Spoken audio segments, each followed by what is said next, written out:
Good morning children. आज मैं आपको हिंदी फर्स्ट का पार्ट 9 क्रिया पढ़ाऊंगी। ठीक है, देखिए पार्ट 9 क्रिया हिंदी फर्स्ट का। बच्चों, क्रिया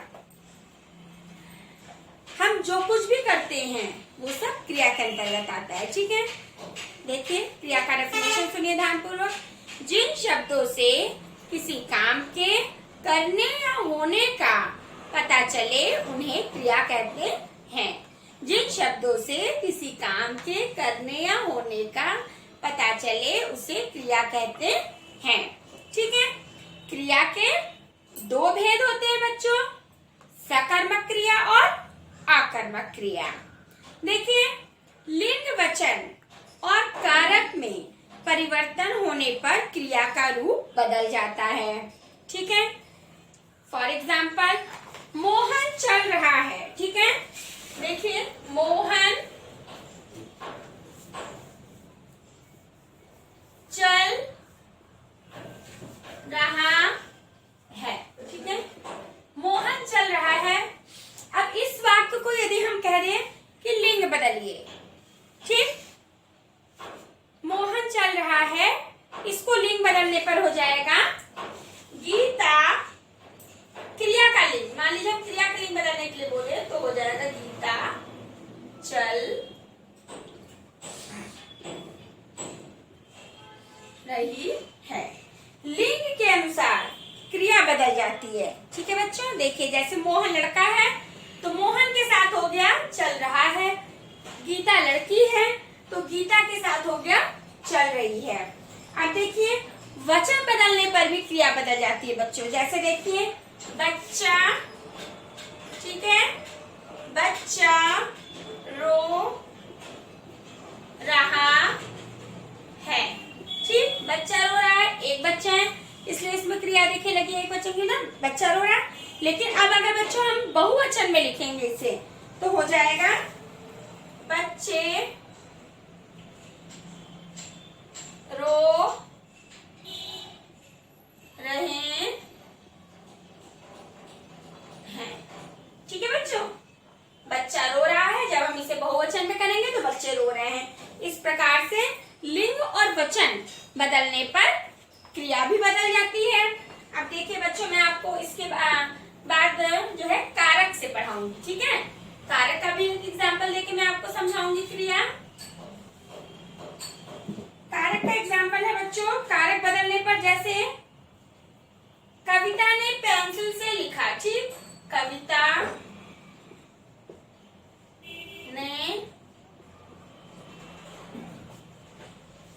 पेंसिल से लिखा।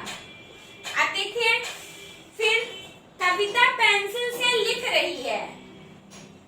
कारक बदलने पर क्रिया कैसे बदल रहा है बच्चों, देखिए कविता पेंसिल से लिख रही है। ठीक है बच्चों, देखिए कविता ने पेंसिल से लिखा, कारक से भी बदल जा रहा है क्रिया, कविता पेंसिल से लिख रही है। ठीक है बच्चों, इतना तक आपको समझ में आया क्रिया। अब मैं आपको पढ़ाऊंगी जैसे हैं, था, थी, थे, ये सब भी क्रिया है बच्चों। अब इसके बाद मैं आपको पढ़ाऊंगी क्रिया के भेद। अब देखिए बच्चों क्रिया के भेद। ठीक है, क्रिया के भेद, क्रिया के भेद। अब देखिए बच्चों क्रिया के दो भेद होते हैं। नंबर 1 सकर्मक, नंबर 2 अकर्मक। ठीक, सकर्मक क्रिया और यहाँ अकर्मक क्रिया। ठीक है बच्चों, क्रिया के दो भेद हो गया। अब बच्चों ये देखिए ध्यानपूर्वक सुनिए, सकर्मक क्रिया, जिस क्रिया में कर्म की प्रधानता होती है वह सकर्मक क्रिया कहलाती है। ठीक है, जिस क्रिया में कर्म की प्रधानता होती है वह सकर्मक क्रिया जाती है। जैसे बच्चों देखिए, मोहन दूध पी रहा है, ठीक है। जैसे मोहन दूध पी रहा है। अब बच्चों देखिए, इसमें दूध, ठीक, ये कर्म हो गया, पी रहा है क्रिया हो गई, मोहन कर्ता हो गया, ठीक है। अब इसमें मोहन दूध पी रहा है तो ये सकर्मक हुआ। अब बच्चों अगर हम आपको बोल दें कि मोहन पी रहा है, ठीक है, तो मोहन पी रहा है ये आपका अकर्मक हुआ, लेकिन मोहन दूध पी रहा है ये आपका सकर्मक हुआ। हर उदाहरण को मैं दोनों तरीके से आपको समझाऊंगी जिससे कि समझ में आ जाए। अब देखिए बच्चों, जैसे है मैंने एक पत्र लिखा, ठीक है, मैंने एक पत्र लिखा, ठीक है बच्चों। अब देखिए ये मैंने एक पत्र लिखा, ठीक, ये आपका सकर्मक हो गया। अगर हम बोलते हैं कि मैंने लिखा, ये नहीं एक पत्र नहीं बच्चों, बस मैंने लिखा, तो ये आपका क्या हो गया, अकर्मक हो गया, क्योंकि इसमें कर्म नहीं रहेगा। लेकिन जब हम बोलेंगे बच्चों कि मैंने पत्र लिखा, तो ये आपका सकर्मक हो जाएगा। जैसे अब देखिए, रजत चित्र देख रहा है, देखिए रजत चित्र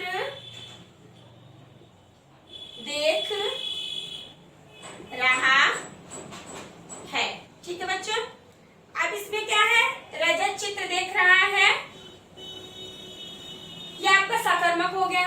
अगर हम इसको हटा दे, इसको सिर्फ बोले रजत देख रहा है, तो ये आपका अकर्मक हो जाएगा। लेकिन यदि हम बोलेंगे रजत चित्र देख रहा है, तो ये आपका सकर्मक हो जाएगा, ठीक है बच्चों।